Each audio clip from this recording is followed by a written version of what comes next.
All right, folks, we're going to open up the press conference today. Second row middle, Nathan Baird, Cleveland.com. Ryan, there was a point in the game, I can't remember the exact play, it was the throw into the end zone that Chris just missed, and the TV showed you like giving CJ the thumbs up. That was one of the few like real vertical shots it seemed like got taken in that game. Are you taking enough of those as much as you want to take? Is he seeing those as much as you want to see them? I thought the questions today were going to be, are we throwing the ball too far down the field? So that one caught me off guard. No, I think we just have to be smart when the shots are there, that we have to take them. I thought in that spot, the reason I thought he did a great job was he kind of threw it where only Chris could catch it. He didn't put it at risk, and then later on, the interception, we just forced it down the field. Throw the ball down the field late is not good. But I think we throw the ball down the field and as aggressive as anybody in the country. What the situation is with Jack, and then I guess in relation to that, you talked before about Quinn not really being close to ready to play in a game. Is he any closer now that it seems like he is your third? Yeah, no, he's making progress. He's I thought coming off of the bye, he's been working hard and getting better. He's starting to you just look more comfortable walking around the facility, and he's starting to pick up the offense. It's taken a little time for him to pick up the offense, but that's because he just got thrown into it. Didn't have a spring ball, didn't have a preseason. There's a lot to it, and it's hard when you don't get a ton of reps. But he's getting more reps now, and I think you're starting to see him feel more comfortable around the team. Is Jack's suspension just indefinite? Yeah, until we get more information about how things are being handled. Yeah. Second row right, Joey Kaufman, Columbus Dispatch. Ryan, just to follow up on Jack, is he able to do anything with the team right now? Is he from all team activities? For right now, at least until the end of the week, he's going to be off the team, yes. And what would he have to, I know you're looking for more information, but what would you need to see or learn from him to be welcome back? Just to kind of get more information about how things are going to be handled and what the conclusion and the findings are of everything. And so just making sure that we have all the information before we make any decisions about moving forward. Question on Garrett. He wasn't unavailable on Saturday. How is he looking to move more forward in the game this week? Yeah, looking forward to having a really good week of practice with him and getting him back out there today. And certainly, not having someone like Garrett for a game is, we miss him. So looking forward to having him back this week. Second row left, Bill Landis, The Athletic. Ryan, with Trevion, it seems like maybe the last couple of weeks he's been running really hard, and physically, but maybe there are times where he's almost seeking out that contact rather than making guys miss as he was earlier in the year. Like, what's the balance there with the running back? And you're trying to run hard, but maybe you don't run the contact all the time. I think he's running hard, and that's good. And he needs to continue to run hard, like you said. And there's times where you need to make a guy miss. There's times where you got to make a hard, ugly 3-4 and turn that into 5 and 6. And he's an excellent running back. He's learning. He's getting stronger. Certainly taking care of the football is critically important, and he's going to have to do that again this week. But I've been impressed with how he's been able to handle the amount of carries. Whether we have that happen again this week or not, we'll see. We certainly would like to see them split up a little bit. It's a lot to ask for a young player, but we're getting some of the other guys back that are in that room, and so. But been impressed with how he's been working at it, and the run game this week is obviously something we're going to continually work on and try to figure out how to be more efficient in those areas and make sure that we are efficient in our run game. We're getting 4 yards or more on all of our runs, which keeps us on schedule, which is something that's a huge focus this week. And switching topics, I wanted to ask you about something about recruiting. I think there are some head coaches who maybe take an approach where they'll try to close out a recruitment, or they'll hang back a little bit until it's like really crunch time and then start to get heavily involved. You seem to be very present very early with a lot of your top targets, almost on the daily. Why do you take that approach as opposed to the other one where you can just hang back a little bit, let your assistants do a lot of the groundwork there? Well, I think at the end of the day, things happen in college football where we've been very fortunate. We've had stability here for a long time, and coaches who have done a great job and have been here for a while. So that's great. I think that's a huge selling point. But at the end of the day, it comes down to, in my opinion, the head coach and the culture that's being, cultivated here, and what's the vision? Because somewhere along the line, coaches do come and go. Hopefully, we want all of our guys to stay for the next 15, 20 years. But at the end of the day, when that happens, who's the head coach and what's the culture going to be? Because that's going to stay consistent. And so I just think that that's important in recruiting. And like you said about the different philosophies, I really put it in their court. if you want to do this, if you want to be an Ohio State Buckeye, then let's do this. But it has to come from the recruit and their family. Like you said, closing guys out anymore, to me, doesn't really exist. Certainly you have to make a decision. And at that point, you got to make a great sell for your university and your program. But if they don't like it, then they turn around and go somewhere else. So they have to want it. They have to want to be here. They have to want to work through tough times and own it and have ownership of their university. And so I just think that recruiting nuance right there is changed in the last few years. Right behind him, Dan Hope, 11 Warriors. Ryan, I think there's been a lot of debate among the fan base about C.J. Stroud not running the ball as much as maybe they think he should, and especially who plays, maybe he's scrambling, there's open space in front of him, people think he should be taken off. What's your vantage point on that? Like, how are you coaching him in those situations? Do you want to see him look to take off in those situations, or are you telling him not to do that unless absolutely necessary? No. I mean, it's hard to tell somebody what to do in those situations, because when you do, it won't be the same situation as it was the next time. And so you have to trust your instincts. And I think he's doing a very good job of that. He keeps his eyes upfield. I think there are times where, if he can make 3 or 4 yards and keep us on schedule, then he can do that. He's done that before. And that's just part of playing the game and getting a feel for it and managing the game. There's times where he's skated and extended routes and pushed the ball down the field and made some really good throws as well. So that's just feeling the game and understanding where we are in the game.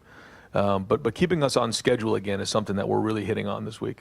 I know, he's kind of expressed when he's been asked about it, like, it's not necessarily my job to run, or it's, I'm just trying to do what the coaches are telling me to do. Like, kind of how do you work with him on that in terms of, finding that right balance of when to run and when to not? Yeah, no, he's very competitive, and he can run. I mean, you've seen him do it before, and he'll continue to do it. It's just, in game and finding the right time to go, duck your head in there for 4 or 5. He did a nice job in the red zone. He pulled one on, I think it was 3rd down and 4, pulled it, made like 6. Really well done.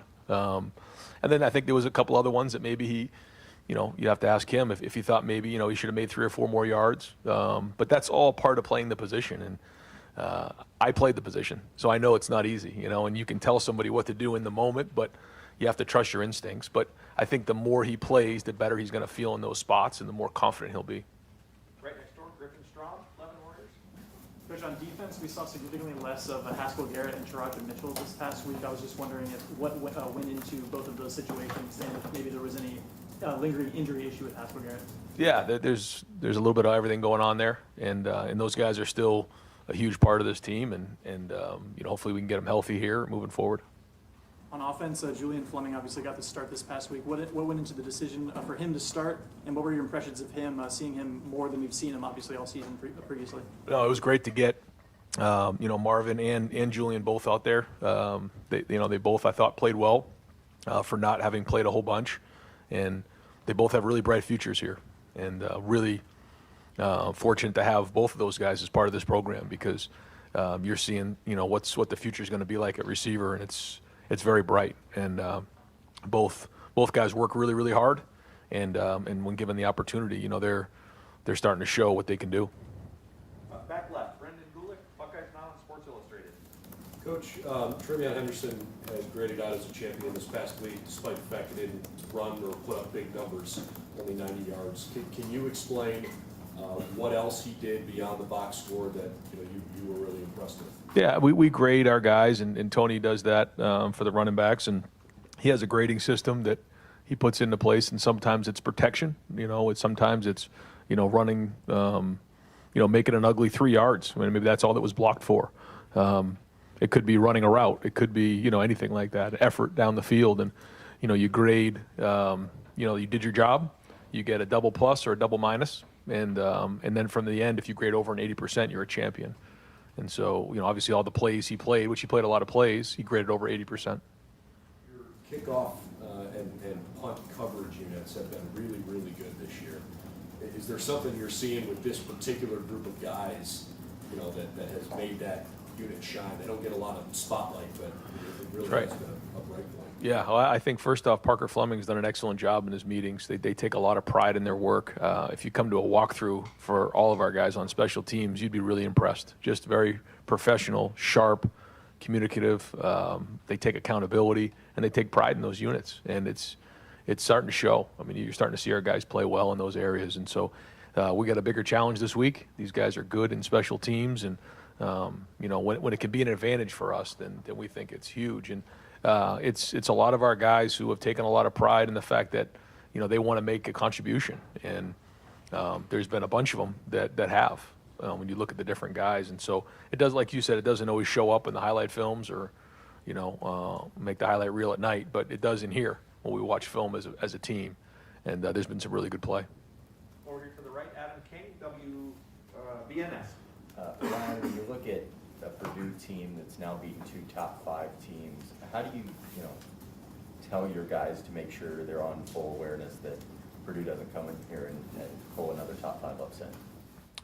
Well, when we went into the bye week, we looked at all 6 games. Usually we don't look ahead, but that's an opportunity to do that. And we knew what this stretch was going to be like, and we have respect for everybody.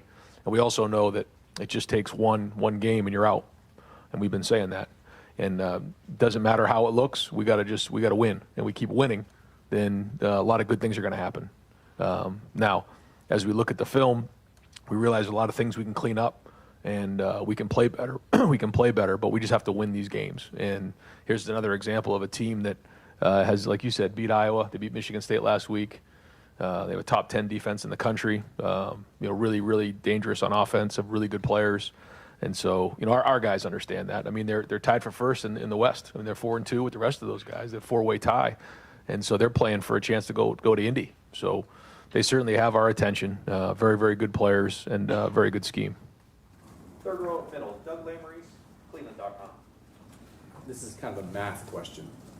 You were, after the Penn State game, I think you said a couple times, it was 34-34 run and pass. Yeah. You seem to like that balance. Yeah. So against Nebraska, you run 84 offensive plays, 54 pass, 30 run. To have that same balance, you would have had to have 42 run plays. Of the 30 you did run, Trevion had 21 carries, right? If you would have gotten that same balance, how should this offense run 42 run plays? How would you get there? Are you comfortable with Trevion having 36 carries? Do you need to use Mayan and Master more? Or do you need CJ taking 8 to 10 carries? Or would 42 be too much? Right. It's a great question. I think when you look at the called plays, they're not always passes. Some of them are run-pass options. And if they loaded up the box, I think one of the things that, when you look at the landscape of college football right now, where defenses and offenses are, I've really been thinking about this the last couple of weeks. When you have 3 receivers in the game, defenses have been seeing these type of formations and these spread offenses now for a few years. And so a lot of times there's an extra guy down. Now, how are you going to handle the extra guy? And you can do it a couple different ways. But, Nebraska certainly had an extra guy down a good portion of the game. And so you saw a lot of, RPO stuff where we were, sticking it in there and throwing the ball out. Those were called runs. But when they put another guy in there, we have to spread out the field.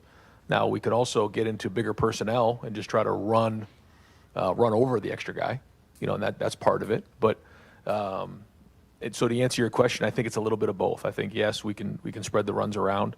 CJ having a few carries is a good thing. Usually not designed. Usually if we're reading that extra guy and he's pulling it. Sometimes that extra guy just says hand it off, and you do.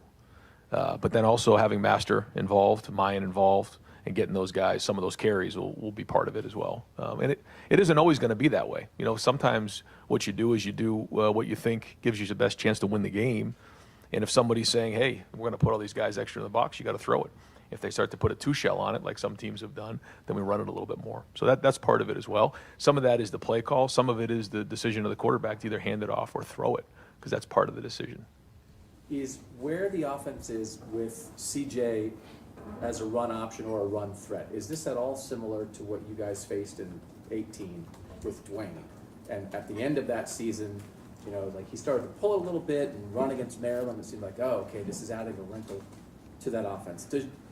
Does your quarterback have to be a threat to pull it on the read and run, not just throw it in an Sure. RPO? Does that hold a backside guy? Do you need to establish that a little bit? Or I don't know. I mean, I think that's all part of the conversations that we have. Is that the right thing to do? And there's a lot of risk and reward with everything you do in that area. So we talk about that constantly and try to figure out what the right balance is.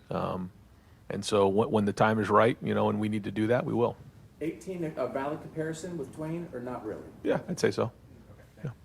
Right in front, Bill Rabinowitz, Columbus Dispatch. You have no issues with Travion, and obviously, he did run hard, but the run game is not clicking right now. The way it certainly did, you had that stretch where you could do no wrong as an offense, and now you've hit some hurdles. When you look at the run game specifically, what do you see as being the issue, and in terms of the offensive line, and how close do you think you are to fixing it? Well, I think the first thing is just doing a better job and being cleaner, staying on schedule. What I mean by that is like the penalties are getting us out of whack. That's the first thing you just notice. Or a negative run. When I say a negative run, that's anything that would be negative yards or 0, because now you're 2nd and 10. So we have to avoid those things. And we're playing against some good defenses, but we can do a better job of execution. We can do a better job of communication and making sure that, we're executing at a higher level. And there's a lot to it. I won't get into all the schematics of all those things. But I will tell you that I don't think it's, one thing across the board. I think what you see is, maybe one guy was a little bit off here, a little bit off there. And, we watched the film in here as a group this week, and it's like, if this guy makes that block, look what could happen here. But we didn't. So I think that's all part of the equation. We did meet as a group this week, and the coaches and the players, we all took accountability that we got to get it better. We got to be cleaner. And so whether it's the run game or the pass game in general, we all take accountability. And on the other side of the ball, this is going to be quite a test for your pass defense. David Bell's obviously a terrific receiver. Can you just kind of describe the challenge that you have and how confident you feel with your pass defense right now? Yeah, well, I think they have a very good passing offense. I think the quarterback's excellent, and Coach Braum does a really good job. Bell is, a really talented receiver, but they have other guys too that are very, very good, and he attacks you in different ways. So, but they also run the ball as well, and they'll come in here and they certainly, are creative about schematics and different things that they do. So, it's going to be a really important week of work that we're prepared. And, our guys have been playing at a high level, but this is a new challenge. We really haven't gone against a style of offense like this. Over here to the right, Don Taveri, WBNS. Coach, it's November. Fans see the big point spreads. They see like a Nebraska 3-6. How hard is it to win though in November with a young football team, and given all the expectations that are out there? Well, our number one goal is to win, and that's all that matters to us. Certainly, we want to play at a high level, and we have a standard that we play to. And if we don't do that, then we come back and try to get it fixed. But the number one goal is to win, and I think college football could maybe be the only sport in the world where it matters sometimes how you win, and we can't get caught up in that, because when you start getting caught up in that, that's how you lose. And so our number one goal is to win the game, and if that means we got to win by 1 point, we win by 1 point. And if we have to apologize for winning by 9 points on the road at Nebraska against a really good team, then life's pretty good. But at the same time, we also have a standard that we need to uphold, and it's about us. It always has been about us. And I would say that we didn't play to a high enough standard in that game. We could have played a lot better. But it was a gritty win on the road, and we're proud of that, and we move on. And I think when you see the teams who are playing in November who continue to win, good things happen. Every week anything happens. Michigan State was in the playoff last week when it came out, number 3. Yeah. They're out. The second one comes out tonight. Do you have an argument that you guys should be in the top 4? I don't. No, not to me. It doesn't right now, because if we don't win this game, it doesn't matter. What matters is that we continue to win, and then where are we at? At the end of the season. That's what matters. And so I think it's great for college football. I think it brings up a lot of conversation, and that's great. But what did last week matter? Didn't matter anything, because here we are today and tonight, and it will be the same thing next week. So our focus just has to be on Purdue, and that's all that matters. If we win, we move on, and that's the way it should be. And it's obviously great to be relevant in November, and that's what our guys are fired up about. And I think bringing great energy in November with a young team is a challenge, but we're looking forward to this game, a 3:30 home game against Purdue, really good team, and this is what it's all about. Front row right, Austin Worth, Letterman Row. Right, maybe this will put a bow on the quarterback run talk. Maybe it won't. I don't know.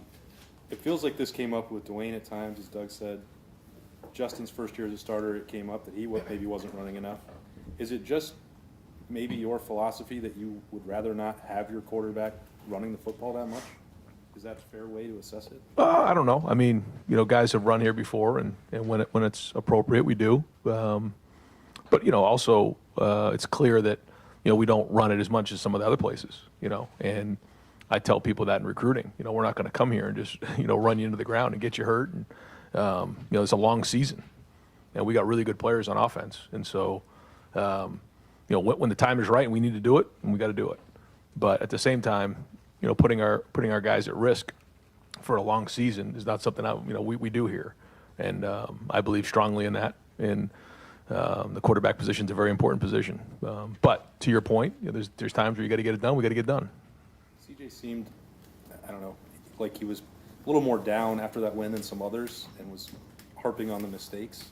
What was he like maybe on Sunday or yesterday if you guys got back in and watched the film of those? Just like I was, same way. We have to, listen, we winning is hard, like we talked about, but at the same time, when you're highly competitive, you take things to heart. You have a vision of what's going to happen, and when it doesn't happen that way, you got to figure out what happened. Let's get this thing fixed. And if you're a competitor, you take ownership of that, you take accountability, and you look within. You don't point the fingers, and I think CJ's done an unbelievable job. We had a great meeting on Sunday, went through the film, some things I wish I had back, some things he wish he had back, and that's really healthy, coach-player relationship, and so now we just continue to get better, and we grow from it, we learn from it. And I'll say this, every week he's getting stronger, he's learning more, he's building, you can see he's got some scars on him now, and that's healthy for a quarterback. Fourth row right, Rob Aller, Columbus Dispatch. Let's switch sports for a minute to basketball. You've got, your big guys are really athletic, and a handful of them, Tyreek, Nick, Juan, JT, they all play basketball. How much does that factor in with recruiting when you look at guys? Do you watch those basketball games? And secondly, how big are you on multi-sport guys? I love multiple sport guys. My son was in, I think, 5th grade when a coach told him, you need to decide what sport you want to play. And I almost jumped through the phone at him.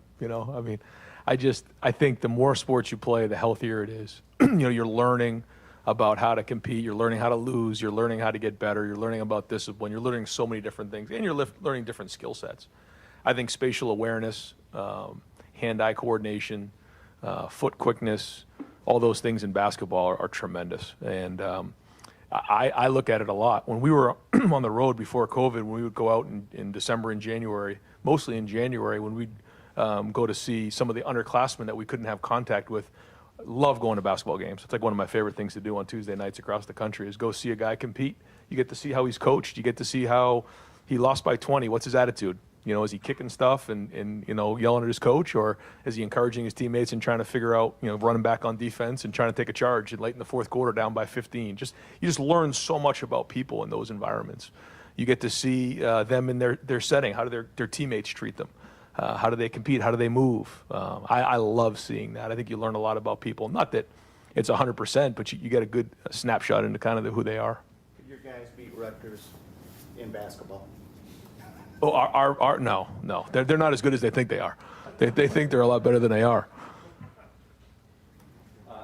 Second row left, Stephen Means, Cleveland.com. A little more 2018 talk. In 2018, you guys ran a lot of RPOs too, and it didn't seem like that offensive line took well to it very often, so you guys just kind of stopped doing it. How do you think this offensive line is kind of adjusted to that as much as you guys are doing it right now? No, I don't think that. We've been really running a whole bunch of the stretch run that you've seen that's kind of taken over the last couple years and been really good for us. And so that's really good for our offensive line. We have a very athletic offensive line, and when we mix in the RPOs, it just helps with the extra guy down in the box. I know you guys have rotated some guys that tried to get Matthew Jones on the field, and sometimes because of injuries, but you just want to get him on the field. But does there come a point in the season where you just need to have 5, regardless of who that is? No, I don't think so. I think it just depends on the situation, who your guys are. Over here to the right, Clay Hall, WSYX. Why is Ruggles so good? Do you ever say anything to him when he takes the field? No, I stay away from him. He came in and from the jump he's been nothing but professional. You know, and that's what you really appreciate about those guys. Jesse's the same way. Brad's the same way. You know, really low maintenance. You know, if you're having to deal with the specialists and having to coach those guys up, that's usually not a good thing. You know, they kind of take care of themselves, and you know, they're kind of on a different program. You know, and they understand that, but they understand how important their job is, and so you know, you're going to need them in November. It's going to be important. They're playing well, but they got to continue to. Back row right, Spencer Holbrook, Letterman row.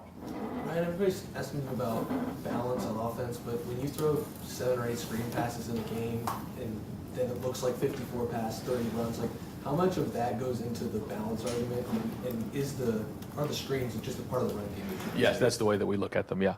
So, you know, the numbers on the stat sheet may look a certain way, but we look at those as runs. So it's a lot more balanced than people kind of think it is sometimes. Well, I mean, I don't know what people think, but I can tell you that's the way we look at it. You know, we try to make them, you know, stretch out, you know, cover the entire field. And if that means throwing a screen pass to Chris Olave or Jackson Smith or Garrett or somebody on the edge in the perimeter, or even, you know, to Travion, we look at that as a long hand. We call it a long handoff. And it's just, you know, it's a way to get them out in space. And if they make 4 or 5 yards, then that's an efficient play for us. Although on the stat sheet, sometimes it shows as a pass. That's kind of how we look at it. It's part of the run game.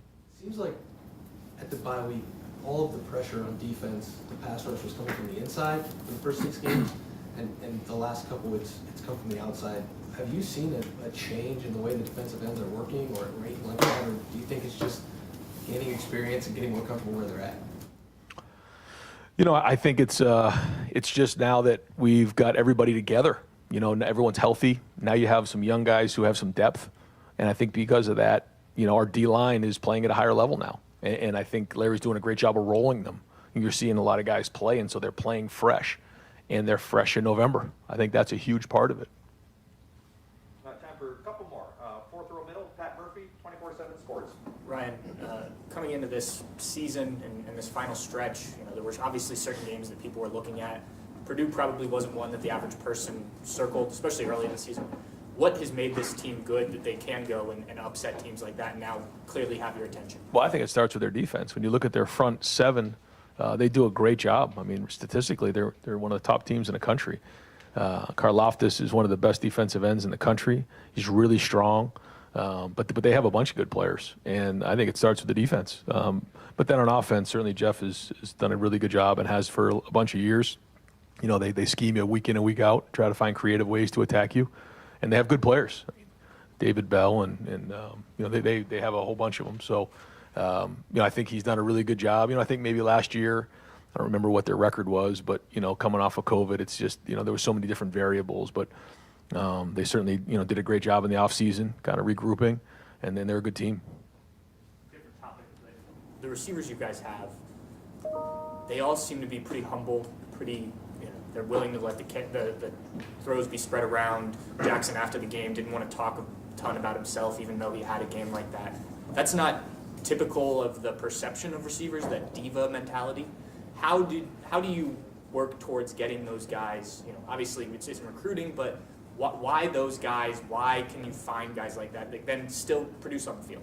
I just think that that's what this place is all about. And to hear you talk about a receiver who, you know, caught for over 200 yards and played one of the better games here in a long time, not want to talk about himself. I mean, what a tribute to who he is and this team and the unselfishness across the board, because we have a lot of good players on offense, and Jackson didn't always get the ball. You know, you got Garrett, you got Chris, you got Ruck, you got Travion, and so you never heard a word out of Jackson. And, you know, all of a sudden now he's starting to show up in big games. And so, but it's the same thing with Chris. It's the same thing with Garrett. And that's a huge part of being a winning team. And, you know, we can be a bunch of individuals or we can be a great team. The only way we're going to win a championship is if we're a great team. And the only way you're a great team is if you're unselfish and you talk about your teammates. And in the end, it all comes back to you in the end. That's just how it works. But to your point, you don't always see that. You know, families don't always see that. Parents don't always see that, you know. But he obviously has. He's have a mature approach to this thing, and it says a lot about who he is. But he's not the only one. There's a bunch of guys like that on our team. And just proud that these guys take that approach. And second row right, Tim May, Letterman row. Yeah, a while ago, did I hear an open invitation for us to attend a special teams walkthrough? No. Okay. just checking. Have defenses the last couple of weeks kind of caught up with you guys on the offensive front, do you think, a little bit? I mean, some of these backside guys making plays on Travion before he gets to the line, et cetera, like that. What have you noticed on video that, you know, are there some changes in the work, so to speak? Yeah, I think the last two defenses we played are excellent defenses, and we have another one this week. And it's just not that easy. And if you're not executing really, really well, you know, they can make you look bad. And we have to own that. And we have to understand that we have to execute better. And that's just the bottom line. And I think our guys understand that. That's why today's a big practice for us. And the other thing, Jackson having 15 catches, that's extraordinary, but is it testament to you that CJ is kind of going where he needs to go with the ball? If you follow my drift, his advancement in that regard, take what they give you kind of situation. How do you look at that from a coaching standpoint? Yeah, I mean, I think a lot of times, like you said, it's wherever the coverage takes you. You know, we have certain reads where, you know, the progression starts one place and comes right across the board. And if it's there, go get it. If it's not, then you need to progress down. And I think that's something that CJ is excellent at. I think, you know, he gets to 3-4 sometimes really fast. And but you know, a lot of it in that game was Jackson making plays. I mean, he was getting open on the inside, and you know, they were playing a couple coverages where, again, the ball was kind of being forced inside again, and there he was creating separation. And so yeah, I mean, Jackson did a great job, and then CJ did a good job as well. Can I ask one last quickie? Is there any doubt that Tyreek Smith's return has made a difference? I mean, what have you seen from him specifically that's kind of added spark, for want of another term, to that front? I just think production. And that's something where when you're a veteran, you know, you have to produce, especially in November. And, you know, he kind of missed some time there in the middle. And so, you know, some of the younger guys got on the field and got a bunch of experience. And so now they're ready to go in the game as well. But you know, Tyreek and some of the other guys, some of the older guys are starting to show up for us. And if we want to make a run, the veteran guys have to play veteran. I've always said that. And so he's somebody on a young team that's a veteran guy that certainly, you know, his presence needs to be felt, and it was felt last week and obviously throughout November. Great. Coach, thank you very much. Okay, yep.